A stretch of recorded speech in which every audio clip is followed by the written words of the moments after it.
నేను ఏమంటున్నా అదే కదా నేను చెప్పేది. సబ్ కమిటీ ఇప్పుడు ఏర్పాటు చేసిర్రు, ఇలాంటి ఆహ్వానం మేజర్గా అందరు ఎమ్మెల్యేలు మా బీఆర్ఎస్ పార్టీకి సంబంధించినలే ఉన్నారు. ఈరోజు ఒకరిద్దరు పోయినా వాళ్ళు కూడా మా పార్టీకి వెళ్ళే, అంటే వాళ్ళకి అనుకూలమైనటువంటి ఎమ్మెల్యేలు ఒకరిద్దరు పిలుచుకొని మమ్మల్ని అందరూ కూడా అదే చెప్తున్నారు. హైదరాబాద్ స్టేక్ కూడా అందరూ కూడా పిలవాల్సిన అవసరం ఉండే ఈరోజు పిలవలేదు. మేము కూడా న్యూస్ పేపర్ చూసినాం. అరే ఇదేమో సబ్ కమిటీ మీటింగ్ అవుతుందంటే మాకు ఆహ్వానం లేదు. మాకు కానీ మేడ్చల్ జిల్లా సంబంధించిన వాళ్ళు కానీ, రంగారెడ్డి జిల్లా సంబంధించిన కానీ, సంగారెడ్డి జిల్లా కానీ ఏమిటో వాళ్ళకి మన పోయి మా పార్టీలు గెలిచిపోయిన ఇద్దరు ఎమ్మెల్యేలు పిలుచుకున్నారు అనుకూలమైన వ్యక్తుల్ని. అంటే ప్రజలకు మేలు జరగాలంటే వారు పదే పదే కోరుతారు కదా ముఖ్యమంత్రి గారు రేవంత్ రెడ్డి గారు, ప్రజాస్వామ్యంలో అందరి యొక్క అభిప్రాయాలు చెప్పాలా, మీరు మాట్లాడాలంటారు కదా, మాకు వేదిక ఎందుకు మాకు గొంతు నొక్కే విధంగా అసెంబ్లీలో మైక్ కట్ చేస్తారు, బయట ఇంత పెద్ద నిర్ణయం తీసుకున్నప్పుడు సమావేశానికి ఆహ్వానించారు.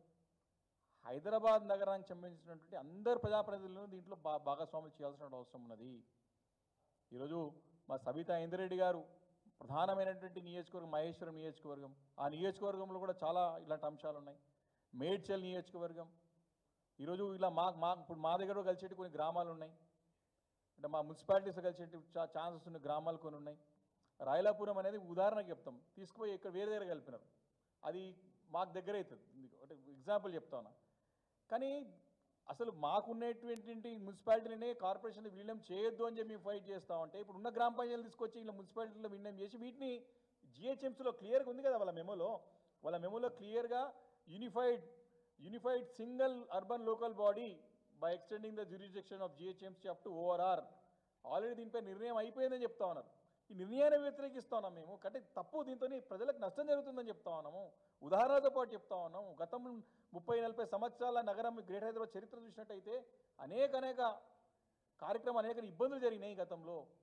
కాబట్టి ఈ సబ్ కమిటీ అనేది కేవలం నామమాత్రంగా తూతురు మంత్రంగానే ఏర్పాటు చేసిన ఈ గ్రామ సభలలో కూడా తీవ్రంగా వ్యతిరేకత వచ్చింది. కేవలం కాంగ్రెస్ పార్టీ నాయకులను పెట్టుకొని నడిపించే ప్రయత్నం చేస్తూ ఉన్నారు.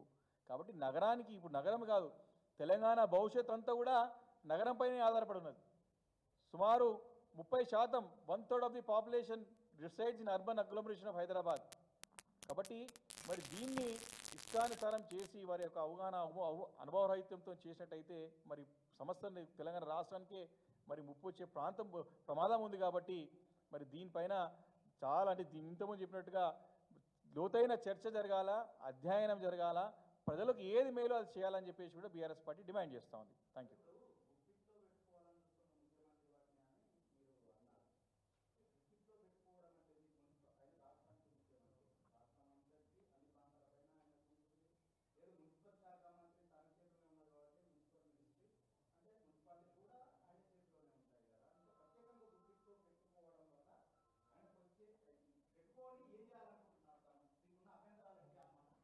ఇప్పుడు చాలా స్పష్టంగా చెప్తున్నా. ఉదాహరణకి హైడ్రా క్రియేట్ చేసిన ఎవరితో సంబంధం లేదు, ఇది డైరెక్ట్ ముఖ్యమంత్రికి రిపోర్ట్ చేయాలని చెప్తున్నాడు. అంటే ఆయన ఇష్టం వచ్చిన వాళ్ళని గులగొట్టాలి, ఇష్టం లేదు గులగొట్టద్దు. సింపుల్ ఒక ఎగ్జాంపుల్ చెప్తాను. రేపు కార్పొరేషన్ పెట్టిన తర్వాత ఈ మున్సిపాలిటీస్ అన్ని ఉంటే కూడా రేపు పొద్దున లోకల్గా డెవలప్మెంట్ కావాలన్నా, రేపు పొద్దున వాళ్ళకి ఏదైనా పెద్ద ఎత్తున ప్రాజెక్ట్ తీసుకోవాలన్నా వాళ్ళ తీర్మానం అవసరం పడుతుంది, వాళ్ళ యొక్క ఒపీనియన్ అవసరం పడుతుంది. ఇప్పుడు మున్సిపాలిటీ లేనప్పుడు ఒకటే కమిషనర్ ఇప్పుడు స్పెషల్ ఆఫీసర్ పెట్టి పరిపాలన సాగిస్తారు. 5 సంవత్సరాలు ఎలక్షన్ పెడతారా వీళ్ళు? గ్రామ పంచాయతీ సర్పంచ్ అయిపోగానే వాళ్ళ అభిప్రాయం తీసుకున్నారు. ఇప్పుడు జనవరి ఫిబ్రవరి 2025లో మున్సిపాలిటీస్ అన్నీ కూడా డిజాల్వ్ అయిపోతాయి, వాటిని తీసుకునే కలుపుతాడు. 2026 ఫిబ్రవరిలో ఈ కార్పొరేషన్ డిజాల్వ్ అయిపోతుంది, మళ్ళీ 2026 3 సంవత్సరాలు ముందు జరుపుతాడు. ఇవన్నిటి కూడా దగ్గర పెట్టుకుంటాడు, స్పెషల్ ఆఫీసర్ పెట్టుకుంటాడు, ఇష్టమని నిర్ణయాలు, పర్మిషన్ ఇష్టం వచ్చినట్టే, డిజాల్వ్ ఇష్టం వచ్చినట్టే, డెమాలిషన్ ఇష్టం వచ్చినట్టే. అది గుప్పెట్లో అంటే నీకు స్థానికంగా లోకల్ బాడీస్ ప్రజాప్రతినిధులు ఉండరు, ఎమ్మెల్యేలు ఎట్లకెళ్ళి వేరే పార్టీలు ఉంటే దగ్గర చూసినా కదా. ఇప్పుడు సింపుల్గా సబ్ కమిటీ సమావేశానికి ఎందుకు ఆహ్వానించారండి, మా అభిప్రాయం ఎందుకు తీసుకోరండి? ఈ రకమైనటువంటి ప్రమాదం ఉంది. కాబట్టి ఈరోజు మేము ఏం చెప్తున్నాం, ప్రజలకు మేలు జరిగే విధంగా చేస్తే తప్పకుండా మా అభిప్రాయం చెప్తాం కదా. ఇది బెస్ట్ ప్రాక్టీసెస్ చేయమంటున్నాం కదా. మన భారతదేశంలో ఉన్నటువంటి ఇప్పుడు నీ నగరాలు చెప్పిన హైయెస్ట్ విస్తీర్ణం మనదే ఉన్నది, 2053 స్క్వేర్ కిలోమీటర్స్ ఉన్నది. ఢిల్లీ 1453 స్క్వేర్ కిలోమీటర్స్ ఉన్నది. చెన్నై తక్కువ ఉన్నది, ముంబై తక్కువ ఉన్నది. నువ్వు ఇంత పెద్ద ఏరియా తీసుకుని ఏం చేసుకుంటావు? కంట్రోల్ కాదు, అధికార వికేంద్రీకరణ. ఎప్పుడు మనకి ఏమంటారంటే డీసెంట్రలైజ్ చేయాలి, సెంట్రలైజ్ చేస్తే ఏమైపోతుందంటే ఈ రకంగా ప్రభుత్వం యొక్క యాజమాయిషి పెత్తనం కొనసాగుతుంది. అందుకే కదా లోకల్ బాడీస్ మనం పెట్టుకుని ఎక్కడెక్కడ వాళ్ళ స్థానికంగా మౌలిక సదుపాయాలు కానివ్వండి, అక్కడ వాళ్ళకు అవసరమైనటువంటి నిర్ణయాలు తీసుకునే విధంగానే కదా మనం మున్సిపాలిటీస్ మనం క్రియేట్ చేసినాం. ఈరోజు లోకల్ బాడీస్ని మనం స్ట్రెంథన్ చేస్తూ ఉన్నాం. కాబట్టి వాటిని నిర్వీర్యం చేసే విధంగా అడుగులు వేస్తారు. కాబట్టి మేము దీన్ని తప్పుపడతా ఉన్నాం. దీన్ని సరిదిద్దుకునే ప్రయత్నం చేయమని చెప్తున్నాం. ఇప్పుడు కూడా మీరు మంచి ఆలోచన ముందుకు వస్తే ప్రజలు స్వాగతిస్తారు, హర్షిస్తారు. కానీ నిర్ణయాలన్నిటి ఇప్పుడు తీసుకున్న ఆయన గడిచిన 9 నిర్ణయాలు తప్పుడు నిర్ణయాలు అన్నిటితో ఈరోజు అభాసపాలు అవుతున్నాం కదా. ఎగ్జాంపుల్స్తో పాటు చెప్పినాం కదా, పెట్టుబడులు పోతా ఉన్నాయి, రిజిస్ట్రేషన్ తగ్గినాయి, ఇన్కమ్ తగ్గుతూ ఉంది. ఈరోజు ఏం కాబోతున్నది నాకు ప్రమాదం ఉంది కదా. బాధ్యత గల ప్రతిపక్షం ఖచ్చితంగా ప్రశ్నిస్తాం, ప్రజల పక్షాన్ని పోరాడతాం. Thank you.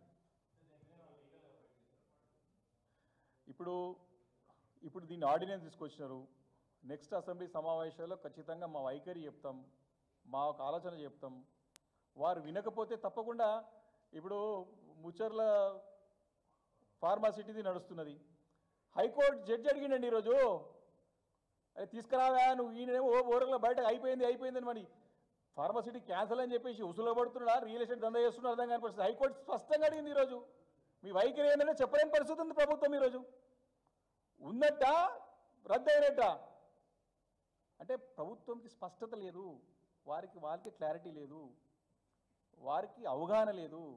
చాలా బాధాకరం. ఇంకో బాధాకర విషయం అయితే ఈరోజు మన డిజాస్టర్ టీమ్స్ ఇక్కడ కేంద్ర ఎన్డీఆర్ఎఫ్ బృందాలు ఉన్నాయి, 2 హెలికాప్టర్లు ఉన్నాయి, వినియోగించుకోలేని అసమర్థ ప్రభుత్వం అండి. ఈరోజు జనవరి జూన్లో వీళ్ళు అప్పటికప్పుడు కేంద్రంతో సంప్రదింపులు జరిపి వాళ్ళు కమ్యూనికేట్ చేసి ఉంటే నిధులు ఉండేటట్టు కదా. ఈరోజు అంత అంత అంత అసమర్థత, అంత అవగాహన రాహిత్యము, అనుభవ రాహిత్యం. అందుకే చెప్తున్నాం ఇవన్నీ కూడా వర్తిస్తే వాళ్ళకి. ఇంత ఇన్ఎఫిషియన్సీ ప్రభుత్వం గతంలో ప్రజలు ఎప్పుడు చూసి ఉండరు, తెలుసుకునే ప్రయత్నం కూడా చేస్తలేరు. కాబట్టి ఇవన్నీ కూడా ప్రజలు